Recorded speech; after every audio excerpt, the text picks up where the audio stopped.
Bismillahirrahmanirrahim. Assalamualaikum warahmatullahi wabarakatuh. Alhamdulillahirabbil alamin. Wassalatu wassalamu ala sayyidina Muhammadin wa ala alihi wa sahbihi ajma'in. Amma ba'd.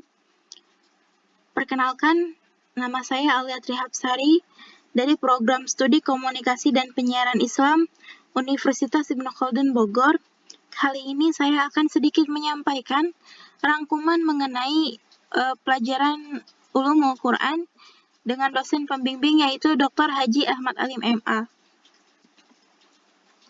Yang pertama ada kodifikasi Al-Quran. Al-Quran merupakan wahyu Allah yang diturunkan kepada Nabi Muhammad SAW sebagai risalah untuk umat manusia. Al-Quran merupakan kalam Allah, bukan hasil budaya yang manusia ciptakan walaupun dalam bahasa Arab. Al-Quran merupakan kitab yang mana bahasa di dalamnya atau kalam di dalamnya tidak dapat ditandingi atau bahkan diganti. Hikmah dalam Al-Quran banyak sekali. Al-Quran adalah kitab Allah yang mudah untuk difahami, merupakan kitab yang mudah untuk dihafal, serta merupakan jawaban dari berbagai problematika kehidupan sebagai obat dan sebagai rahmat. Lanjut, Asbabun Nuzul 1. Asbabun Nuzul merupakan sebab-sebab diturunkannya satu ayat dalam Al-Quran. Tidak hanya sebab-sebabnya, tetapi kita bisa mengetahui dan menggali hukum-hukum yang terkandung di dalamnya, atau hikmah yang terkandung di dalam ayat tersebut. Asbabun Nuzul, jika ditinjau dari lafaznya, terdiri dari dua kata, yaitu asbab yang berarti sebab dan nuzul yang berarti turun. Manfaat mengetahui asbabun nuzul, yang pertama, dari yang global menjadi khusus, memudahkan kita mengetahui satu makna yang rumit, mengetahui istinbat ayat, memudahkan aktualisasi ayat, memudahkan hafalan, serta kajian holistik. Ulama-ulama kontemporer, misalkan, secara umum memang ketika berbicara asbabun nuzul, berarti bicara tentang sejarah, bicara tentang peristiwa yang itu melatar belakangi turunnya satu ayat, yang itu adalah untuk merespon, memberikan jawaban, memberikan solusi, sehingga di sini kita bisa mengetahui bahwa memang Al-Quran diturunkan itu adalah untuk manusia, untuk menyelesaikan masalah-masalah yang ada pada manusia. Kemudian klasifikasi asbabun nuzul, Al-Quran yang turun ke bumi berkaitan dengan ayat-ayat Makkiyah dan ayat-ayat Madaniyah. Al-Quran merupakan betul-betul kitab samawi yang diturunkan Allah, dan apapun yang berkaitan dengan turunnya Al-Quran, itu sudah pasti mulia. Al-Quran yang diturunkan kepada Nabi Muhammad SAW, yang menjadikan beliau menjadi sosok yang mulia. Al-Quran diturunkan pada bulan Ramadan, maka bulan tersebut menjadi bulan yang paling mulia di antara bulan-bulan yang lainnya. Al-Quran diturunkan pada malam Lailatul Qadar, maka malam tersebut menjadi malam yang lebih baik daripada 1000 bulan. Lanjut, Al-Quran diturunkan secara perlahan, kurang lebih 23 tahun. Klasifikasi atau ciri ayat-ayat Madaniyah dan ayat-ayat Makkiyah. Surat Makkiyah biasanya diawali dengan ayat Ya Ayyuhan Nas, berisi kisah-kisah Nabi, orang-orang terdahulu, banyak kesamaan bunyi, serta cenderung pendek dan masih banyak lainnya. Sedangkan surat Madaniyah berisi mengenai undang-undang, sosial, penyebutan tentang kaum munafik, penyebutan tentang ahli kitab, ayat dan surahnya cenderung panjang, banyak mengemukakan bukti dan argumentasi mengenai kebenaran agama. Kita lanjut. Asbabun Nuzul 2. Mengenal asbabun nuzul, sebab turunnya suatu ayat ini menjadi pertimbangan penting dalam menafsirkan satu ayat, untuk menghukumi satu masalah atau satu kasus yang berkaitan dengan ayat tersebut.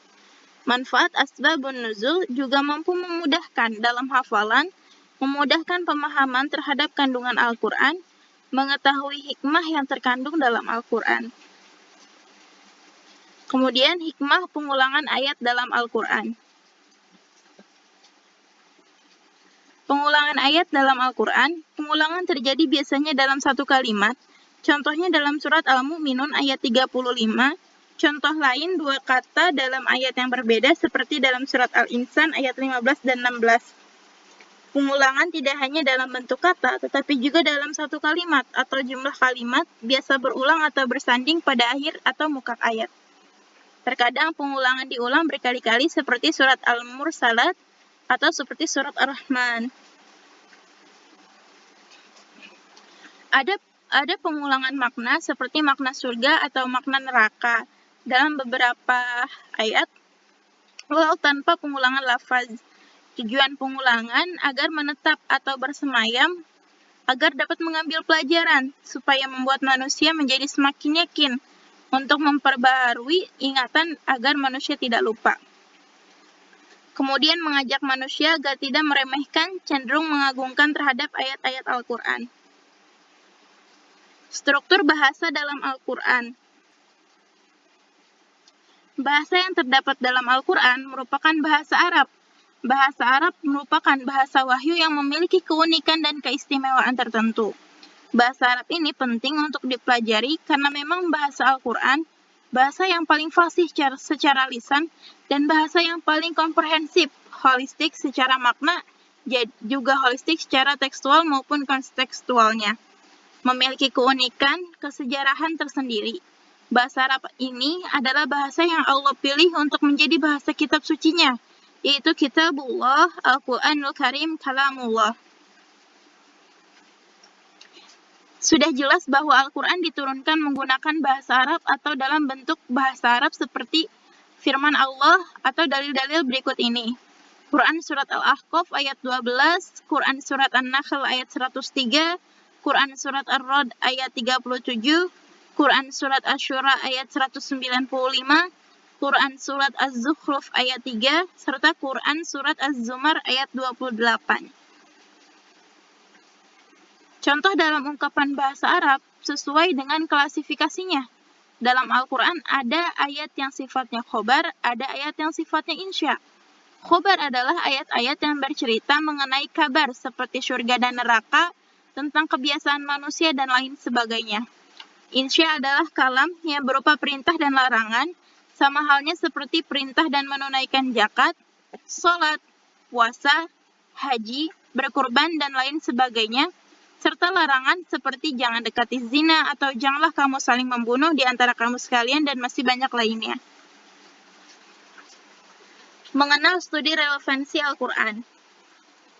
Dalam ulumul Quran ini adalah ilmu untuk mengetahui hubungan antara satu ayat dengan ayat yang lainnya, atau satu surat dengan surat yang lainnya di dalam Al-Quran, sehingga tersusun satu kesatuan yang utuh, tidak terpisah-pisah, jadi seperti satu nasab, begitu dan ketertarikannya.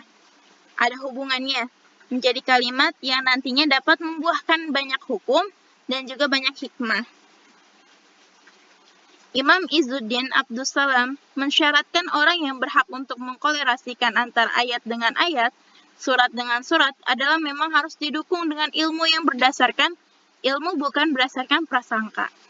Munasabah itu artinya adalah muqarramah, saling berkaitan, atau kata Imam Suyuti di sini adalah saling satu bentuk saja atau bentuk kemiripan antara yang satu dengan yang lainnya. Jadi nanti bisa dirasakan secara empiris ataupun secara logis bagaimana betapa ayat ini seperti satu nasabnya memiliki satu hubungan yang sangat erat dan tidak saling terpisah. Itulah hikmah kenapa kita di dalam ulumul Quran mempelajari masalah ilmu munasabah. Kemudian memahami Al-Quran secara terpadu dan holistik. Munasabah dalam pengertian bahasa berarti cocok, pantas, hubungan, pertalian, sebab, dan mendekati.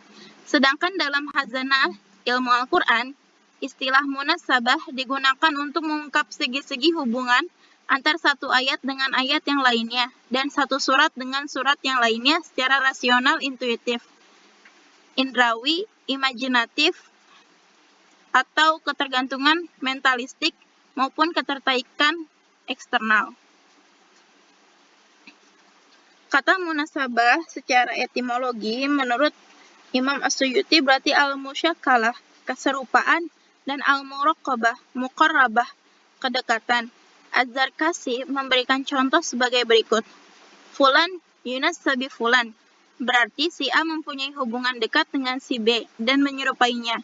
Istilah munasabah digunakan dalam ilat dalam bab qiyas dan berarti al-wasf al-muqarrib lil al-hukum, gambaran yang berkaitan dengan hukum. Kata munasabah diungkapkan juga dengan kata pertalian.